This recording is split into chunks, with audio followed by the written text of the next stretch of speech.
It's got its own kind of magic.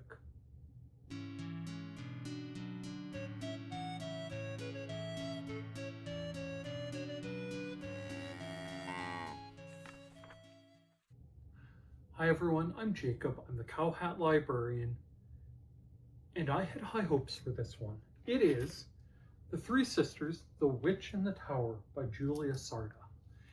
And I read a review for it, I believe, in School Library Journal, and it sounded like such a delightful book. I placed a hold on it and could not wait for it to come in. As the story starts, Carmela is bored. She has a younger sister, Thomasina, who she ends up having to hang out with, and Thomasina wants to do little kid stuff. And Carmela is kind of bored by that stuff. It's not really her cup of tea anymore. The other alternative is her older sister, Franca, who hangs out with her friends, but they're not very nice. They're loud and kind of mean and abrupt, and so Carmela's caught between these two worlds that she doesn't want to be a part of either one of. She doesn't want to be with the older kids in the mean crowd. She doesn't want to be with the younger sister who just wants to play with dolls and do art projects. And so she decides she's going to play something. She's going to play Walk Until You Can't Walk Anymore.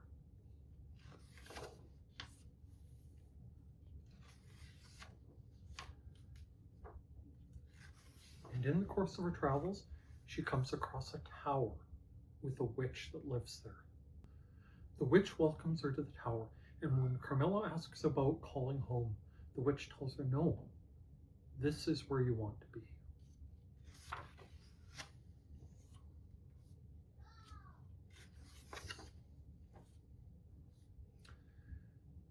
And she offers various ingredients to clean the things away from her that she doesn't like, to cleanse the disdain from her skin, to banish the bad blood, to ease her resentment, and all sorts of things to get rid of the negative feelings that have been plaguing her, caught between those two different worlds before.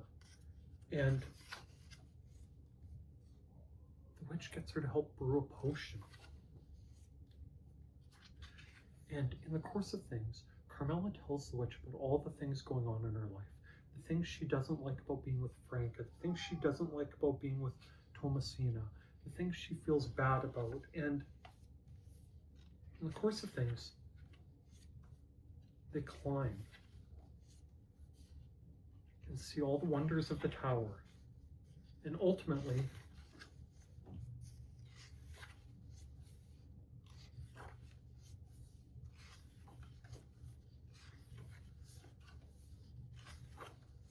take flight together into the night sky.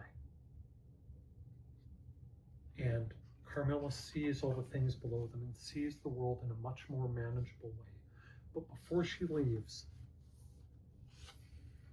she summons fire, and it summons witches, for all of them to be witches together. And in the midst of the party, Carmela feels something that she wasn't sure she's felt in a long, long time. A sense of belonging. And before she leaves, she tells the witch that she will build her own tower. And the witch tells her that it will be for her to welcome all the people like them, the outsiders, the people that don't belong elsewhere. And with that, in the morning, Carmela returns home to her sisters, feeling better about things and wondering whether there was another Carmela that all this happened to. So, this was much more than I expected. I read the brief summary in School Library Journal and thought, okay, this sounds kind of interesting. And when I picked it up, I was surprised at its heft. This is a fairly long book. And when I started reading it to my kids, I originally intended to read about halfway and stop for the night and finish the next night. But we just kept reading. There wasn't a good place to stop. And there was enough happening and enough interest in the illustrations to keep us plowing through until the end. So just beware that caveat if you're planning on reading this. There's not really a good clear place to stop, and it is on the longer side. So it's not going to be especially good for story time settings for a standard story time age. In terms of my kids, 8 and 10 seem to be a pretty good age for this book. They got a lot out of it, and I mean, I did too. I don't know that I would read it much younger than about 6-year-olds. I think it would be way too long, and 1 or 2 of the illustrations might be seen as a little bit scary to them. And on that illustration front, this is a gorgeous, gorgeous book that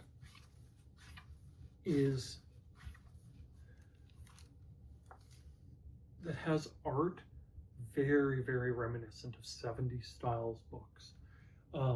Lots of earthy tones, lots of line art with surprising detail, lots of just whimsical color choices, and in particular, the page where they take off in flight just really, really makes me think of those illustrations and drawings from especially the early 70s, maybe the late 60s even.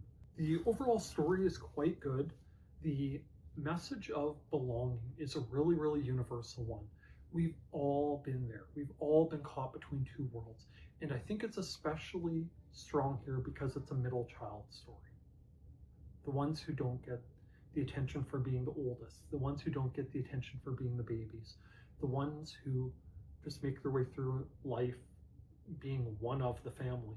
And it really, really shines a light there that maybe a lot of books don't cover. The idea of Carmela being kind of an outsider to those 2 worlds, but finding a group she belongs with. And I think it's a good message, especially in an era where so many people are online all the time and watching videos and doom scrolling and other things, that, you know what, sometimes you just need to stop and go find your people. Go find the people you have common interests with. Even if the group of you has nothing in common with the rest of the average world, you're going to find people who share your interests and who you can connect with in a very real way. And I think that's kind of a nice message here. When I was trying to think of what to say about this tonight, one thought sort of came to mind. It's not a great analogy, in part because I'm not a big fan of the other book.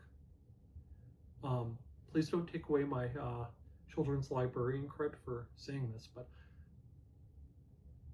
it sort of reminds me of Where the Wild Things Are, but a stereotypically girl version of it is the best way I can put it. You know, it's this young girl getting away from the everyday world, getting away from the constraints that she doesn't like, and finding a place that welcomes her as she is. Now, it isn't, you know what, a child rebelling against his parents. It's just her realizing that she's not a part of either of her sister's worlds and not wanting to be. It's not her reveling in the fact that she could be a king among these beasts and dance all day and do all these things. No, it's her quietly celebrating the fact that she's found someone who likes her as she is and finding a community based on that. So I think my description, even though I'm not thrilled with it, is probably sort of accurate.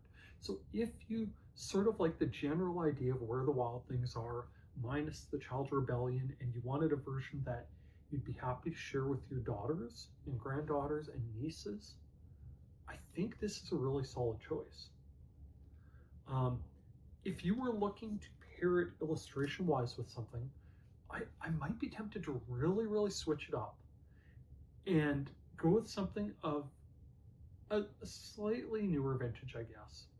I would be tempted to read this along with Don't Forget the Bacon, just because of the old school art style in both books, done differently, but of a similar-ish era, and the very, very down-to-earth, everyday, don't forget the bacon and trying to remember stuff, compared to this more adventurous story about finding yourself and finding your place and finding your community. I think they'd make a really neat contrast, but with that art style to provide a connection between them, I think that'd be a lot of fun. Although, like I said, I question this one in story times, but for home reading or possibly small group reading in a classroom, I think those two together would be a winner. So I like it, I recommend it. Definitely go borrow this one from your local library. While I'm on that topic, if you use and appreciate the services offered by your public library, why not take just 1 minute and tell the powers that be exactly that? Tell your mayor, tell a council member, tell your MP or MLA that you use and appreciate the services offered by your library. We're at a time where some public libraries are having trouble finding sustainable funding to continue improving the materials, programs, and services they offer, and a few good words in the right ears might make a world of difference. Now, if by some chance you're a library staff member, don't forget, watching my videos counts as professional development time. With that, thank you for being part of my community while I talk about finding your own community in this book. By all means, please like, please subscribe, and please check back to see what else I have to talk about from the CowHat Library. Thank you. Bye now.